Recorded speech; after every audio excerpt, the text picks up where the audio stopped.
by, did you listen to Sharon Kaskowski talk about what you got to do? Like this technology is way easier than having people come in your office and doing all those things. So glad I chose this route for now. Anyhow, so I'm doing my ACLA talk of the day. It's just really to go over the basics because I know, with us being at home, looking after our kids, or being at the home office, and you got to find all your notes and where's this thing and where's that thing.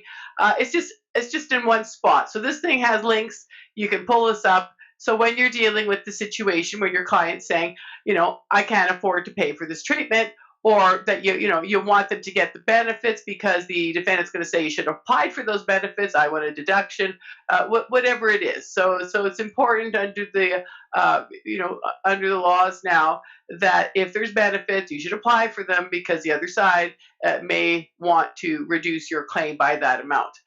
Even if you can't afford them and don't think it's worth the hassle. So we'll just go through a checklist, and I kind of put them in the order that I think of them in, and so I hope that's useful to you.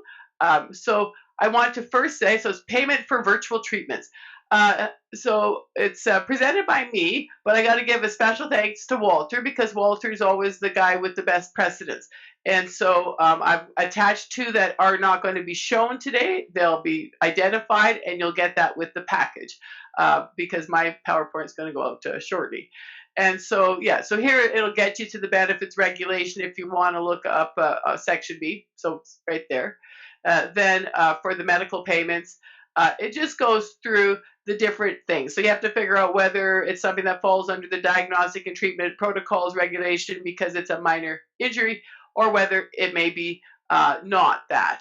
So I've got all the words there, and you can go through all that. It's handy. I've excerpted it, but we don't need to go through all that today. I didn't look at who signed up today because we're doing them on fairly short notice. So I'll do it at a high level, but everyone's always invited to email me or call me if they have any questions. So then there's going to be those ones to which the diagnostic and treatment protocol don't apply, or there's certain injuries that are outside of it, or it's just not there whatsoever. And the key point is you get the Section B adjuster. So this is all they get. Like we got the whole case to deal with, and this is what they look at. So you have to really know it. And if you're going to get something to get those benefits approved, rather than say get a note from your doctor, some of them have to see the words that's right in here. So give it to the doctor, give it to your client, call the doctor, whatever it takes. And so all reasonable expenses, well, that's an interpretation. As a result of the injuries, so that'd be related. They can't be related to nothing. But these are what's required because of the injuries in the accident. So all the words are kind of there to put in the note, and it's got all the different things it covers. But just remember, in addition, it's for other services and supplies. So that could be a whole range of things you might not think of. Okay, so it could be that they're going to yoga because that's prescribed. It could be that they're prescribed, I don't know, some home TENS machine. Who knows? So there's other services and supplies. The trick is, in the opinion of the insured person's attending physician, right? So your attending physician, and usually they'll take it from your treatment provider, and in the opinion of the insurer's medical advisor. So that's where they say, that's expensive. I'm going to send you to my guy just to make sure. Okay. So, and it has to be essential, right? Blah, blah, blah. Essential for the treatment. So they're going to treat it, or they're going to rehabilitate them. So those are the kinds of things that you're thinking, what is it they want? How do I get this? Because people will say, well, I got a new mattress, or let's think of what it is. And of course, the Section B goes, I'm not covering that. But you get a nice note that explains why in the circumstances that might be reasonable. You'll have better luck. That might have been the best example. But that's the thing to look at and what I do is for my clients is that I say, don't just, because they'll say, oh, I don't have coverage anymore because they think 21 treatments is all you get. Well, no, you got 50,000 with certain limits. So there are limits for that 50,000 for $750 for chiro, $250 for massage, $250 for acupuncture, I think. But in addition, they don't know that they can come back for more, up to 50,000, if they just exhaust their other benefits. You have to explain it because the insurance company gives them a big long thing, and especially if you got a brain injury or you you got so much going on, you don't even understand it all. So you have to make sure, in a nutshell, you've got that. Okay, and so you go to your Section B benefits, and if there's a minor injury involved, you get your 10 or your 21 treatments, and people think, I'm done. And it's like, well, no, go to your other benefits. And so they got to go through all their benefits. So they may have benefits through their parents, their spouse, uh, I don't know. So you have to go through those benefits, and then you return to Section B benefits. And again, in either scenario, when you're going, I say to my client, I say, look, get me a letter as to why they're denying it. Because I try. Some clients you have to do all their benefits for them. They got a head injury or whatever. But otherwise, if they're independent adults, I consider it part of the rehabilitation. You deal with the paperwork if you can. And so, because there's always a lot of things to deal with in personal injury and on cases. But I say, get me a letter, because then they'll get me a letter, and the adjuster has to say, well, I can't just say no. And I always tell the Section B I'm involved, right? So I'll send a letter out to them so they know I'm there. And then they'll say no because you forgot to give me this. So I'm saying, well, give them that.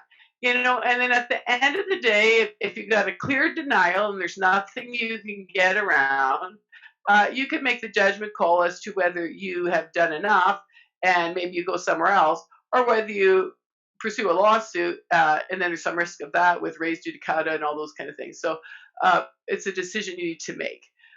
Next, I look at, okay, so you've got the benefits, then there may be assignments. I never say go get an assignment from your doctor, but sometimes a treatment provider has treated someone for so long and they don't mind, in the occasional case, helping somebody out, right? So they may have an assignment, and in the materials I'll give you Walter's, because mine's not as nice a precedent. And so then you got to think, well, consider getting advances on settlement proceeds. Again, here's the Insurance Act that it falls under. You can just link to it because it'll be a PDF that I send to you, and then, or that Sandy will send to you. And then you've got the Fair Practices Regulation, right? So you can link to that. So I've just excerpted out some parts for this. And it just goes through what you need to do in getting an advance payment. Again, we are limited time. You can read through that, but I underlined what it is. The court is satisfied, so you may have to threaten court. I will send a letter first with all the evidence for my application, because then they know you're ready to make it, and that usually can avoid it. And you have to figure out what you need. So you got to go through the benefits. You got to, assignment, maybe something after, back and forth. You make the decision. It's all fact specific. But you have to be, the court is satisfied that, and get this in your materials, right? Like, as a result of the injuries of the claimant is unable to pay for the necessities of life. So it's as a result of the injuries the claimant is unable to pay. Not that they were already couldn't pay, but there's a or, and that's where the payment is otherwise appropriate.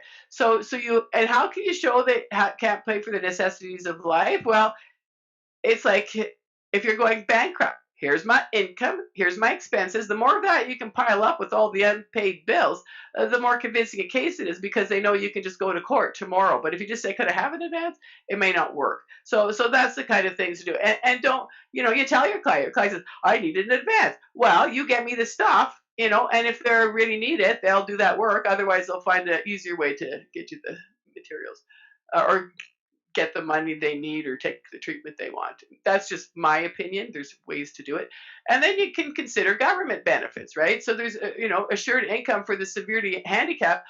I've met people that could have been on AISH and they can't pay for treatments, but they couldn't figure out the paperwork for AISH. So you have to think of those things, like maybe they fall under AISH or CPP or whatever, or social assistance. I don't know if that's still what it's called.